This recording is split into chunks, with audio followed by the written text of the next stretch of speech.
nomwe munhu kona zvamune muchiitezvi izvi ndimukuzvoda kupi munhu angagwacha kuuraya atiuraiwena munangaatazauraya sikidzi kumbaro utazakuri kozouraya nini vari kuita nharo vari kutaura kuti hanzi tiri kuenda hanzi hatisi kubvuma zvikutora namndaragesa tiri kuenda kubasa ivo vana vadaitwa seya basa ripi ameno mabasa acho avari kutaura kuti hanzi kuenda kubasa but inini chandatostadha ndechekuti aya zvivanhu zvezanupef izvi zvivanhu zvezanupef but manje sisi hatichashanda nekuti zanupef bcause isi hatichatongwe nezanupef zantakebvisa pachigaro kudhara ndakatombobvunzwa nomwe munhu kanditaura kuti kuzimbabwe hatina president ukuti sindikataiwa chatiriziva ndechekuti 2008 tsvangirai ndo paakawina kuita president handisi kuziva kuti pamwe paisa makazoisani saka ini tichitotarasira kubva pana tsvangirai paya ndo president atikunika but just that azvomishikashika ka kwatiti mushikashika nhasi mukutaura kuti mukudyei haungambotowarara newadya wararira maputo ototi ndadya miuka haungaiti sapa that's the same thing I mean the same situation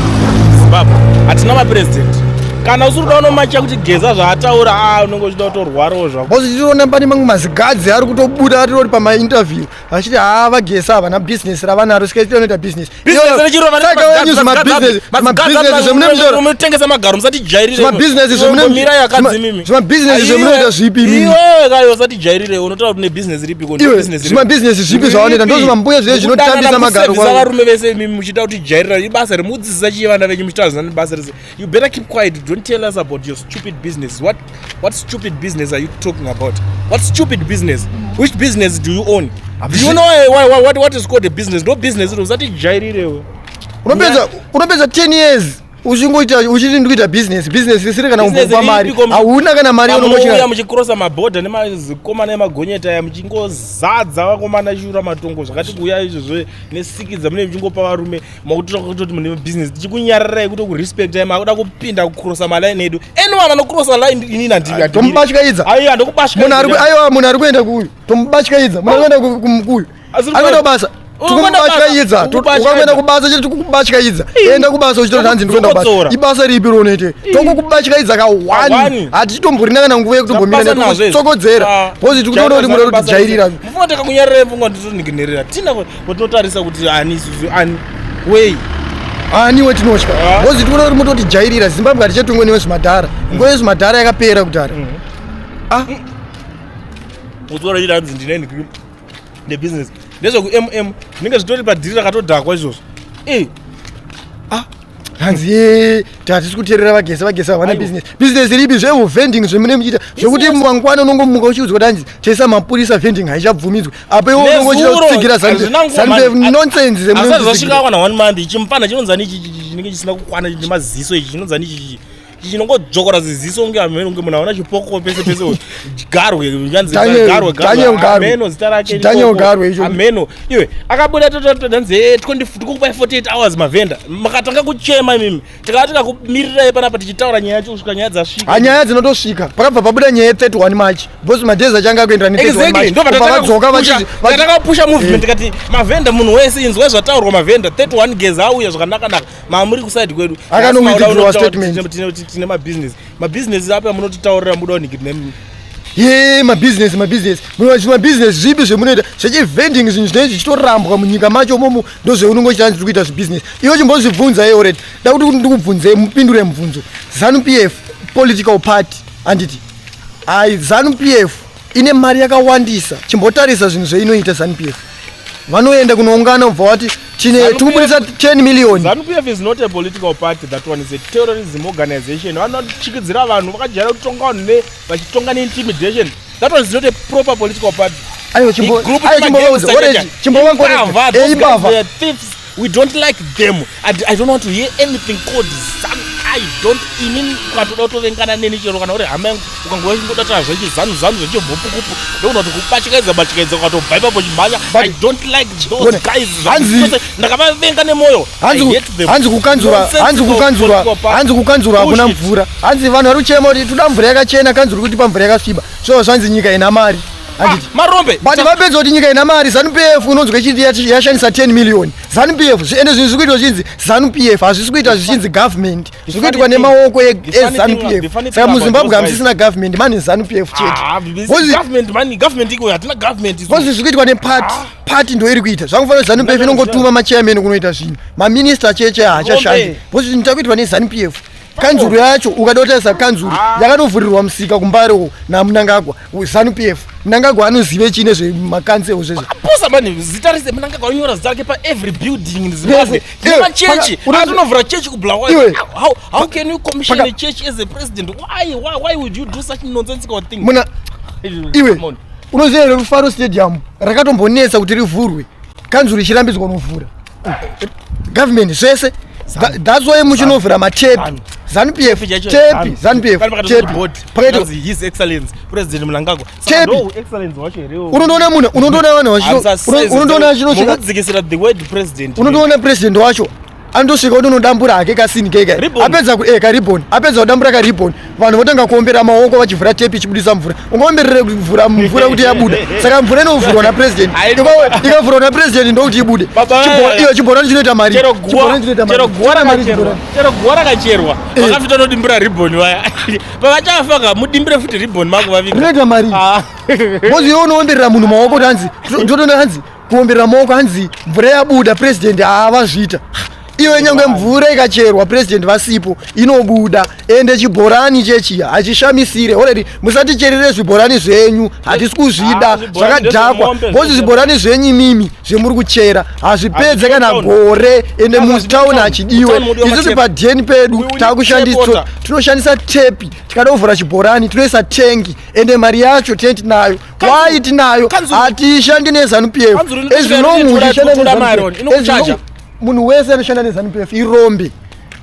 bozi ZANU-PF inodya mari kuvakuru koko chete vamwe vese mimumi wese muri marombe hamuna kana chinhu chemunacho semune mapurisa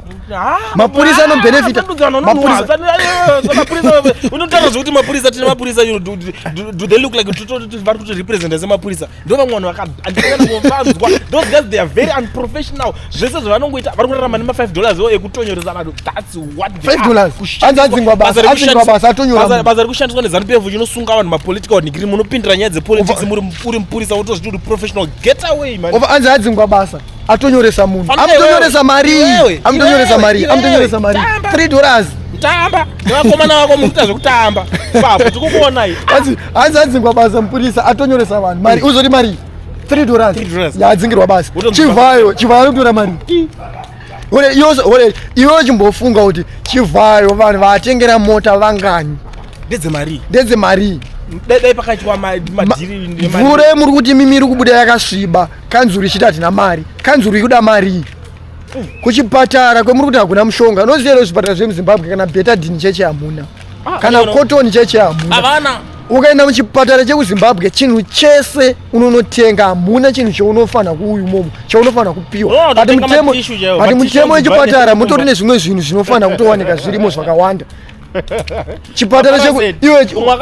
mumwe akanzi ngauye negumbezi kubva kuumba kuenda muchipatara magumbezi hamuna munhu akabva negumbezi kumba tsikidzi dzinonopinda dzakarakasha munhu wese muchipatara but you don't think about it that's nonsense chipatara chisina gumbezi vanhu vazhinji vari kurara pamafloor kuchipatara ende kuchipatara kwacho hanzi kuti urapwe vanoda kutonyorwa futi bosi havasi kutambira but unoshaya zoti munhu wacho ari kutaura kuti hatisi kuenda hanzi hatisi kuita stay away tiri kugara tichienda kubasa mabasa acho muri kuita chimbotiudzai kuti muri kuita basa ripi ende uri kutambira mari munhu anotambira mari yakawanda muZimbabwe pamamwe vanhu vese anotambira $200 inokwane ndo mari anotambira kana uri munhu wekuti wakatomboita kamota mutero unotangira pa $75 pa 3 months pakamutero kekamota kadiki paka $200 kako unoibvisa 25 per month ndozvezvinoreva kana musina kuita metsi tobva takuwekera kuti iwe kumba kwako unoshandisa magetsi emari kana une mwana mukomana nemusikana wobva wati iwe plus baba namai uri kufanira kulodya 3 marumu rumu 1 kuZimbabwe tichitaura zvevanhu vanotambura inoita $85 rumu 1 to $75 mwana wako andopedza kuti tachifamba ari mudiki akutosevhisa madhara because iwe utokundikana as a father kumuchengeta uripo kuti handiende kwageza inini tiri right tiri kuenda kumabasa kwedu ndo zvakaita basa izvo geza ana kuti hanzi Wem Street geza ari kuti swera uri pamba pako kana munhu wacho uri kutaura kuti tinodzingwa mabasa ngaadzinge nyika yese hapana munhu ari kuenda kutauni ende hapana munhu ari kuenda kunovhura mashopu geza chi imimi vanhu vacho imi manhu imi siri kutogeza imi muda kutogezwa nemambama ozi ukangoenda kuti kukugeza nemambama ndakambonzi nomwe munhu kuona zvamune muchiita izvi ndi mukuzvoda kupi munhu angagwacha kuuraya hatiuraiwena munhu uraya tsikidzi kumbaro otazakuzouraya nini nhamo chacho akatadza kuiuraya urovha akatadza kuura otazauraya tsikidzi kumbaro kasina nebasa rese ndakada basa ini chimbotimirira ini kungoenda chete tikuvaita kwabatya idzi munotijere zisingatomboiti tatsoya chigara kuti murima mazongororo evanhu azongororo ndikatokona kutonanga mazongororo evanhu makadhakwa endai kana undaenda kutauni enda ini rangu timu rimwe rendonyatsobhiga timu rekuEpworth ndichiri kurimember 2018 timu rekuEpworth munangagwa anga anetsa zvimota zvemvura zvezvo zvakapiswa kozota rimwe timu ranga riri kuna Bulawayo Road rakapisa mazupu kakapera kuna Bulawayo Road vanhu vaita nharo bhozi ivo vanhu veZANU-PF vachinto vane nharo vakati aiwa isu tisi mabhuru mabhazi avo mazupu akapiswa zvimota zvine mvura inovava zvezvo kuEpworth zvakapiswa netimu ra2018 what about iwewo zvako uri kutombonetswa netsikidzi uchirumwa netsikidzi wobva waita nharo wobva wati ndiri kuenda kubasa hamene kuti uchaita sei bozi vanhu vakatsamwa garai kudzimba womboswerawo pamba pako 2 days patosendwa message 2 days kuti vanhu hatichakude bozi munhu anofanira kuona kuti iye ari kuzviti ndini president anditi ndikupa command pati vanhu havasi kunditeerera vanhu vari kuteerera umwe munhu kureva kuti handichetese handichadiwa ende Geza akatoexplaina kuti gara padheni anozouyawo padheni pako iyeye achida kukuataka unoona zvekuita naye ende iwewe kana uri munhu ari padheni pako munhu akakwana ukanoatakwa padheni pako fonere touye papo isusu titori vamwe vavanhu vekutoti tinotongonyimwa zvimwe zvacho but otherwise kondo kwacho tinotombokuenda titori muhondo kudhereso unoti hondo diki here hondo diki izvo so mwari totona zvo ari busy kushivha kudai izvo vari kutaura umwe wakatoza kana maheadphones izvo zvavari kutaura izvo asi ndemaona kamadhara aiterera studio 7 iwo wene munhu achiterera studio 7 akaita kuhwanda fika volume kachiridzirwa pasi paredhiyo yako ngeunobhadhara mutemo kudhara ukoko kudhara monomuudza kuti hanzi nevakomana meseji waiona zvetiri kutaura wazvinzwa signal matoiona bye bye mazimbabwe.